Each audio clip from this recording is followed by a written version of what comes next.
Bonjour, Sándor. És Dávid. Itt vagyunk fönt az Eiffel torony tetején. És hát igaz, hogy a videófelvétel nem fogja tökéletesen tükrözni. De a kilátás kurva jó.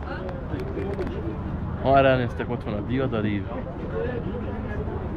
Kicsit mellette. Pompidou. Aztán egy nagyon nagy szép virágos rész az a Louvre végén lévő Kert. Aztán, Majd mögötte a sötétség után a maga a Louvre. ahol ma voltunk.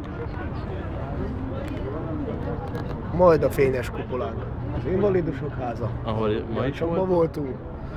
És visszaérve egy teljes szép látkép Párizs ezen feléről. Sajnos a Notre Dame-ot nem tudjuk nektek megmutatni, mert túl messze van és túl halvány, de hát nem is veszetek vele sokat, mert Mi már láttuk. És holnap még megnézzük nagyon sok szép dolgot. elindult innen az Eiffel torony tetejéről. Igen, Párizs tetejéről. Au revoir.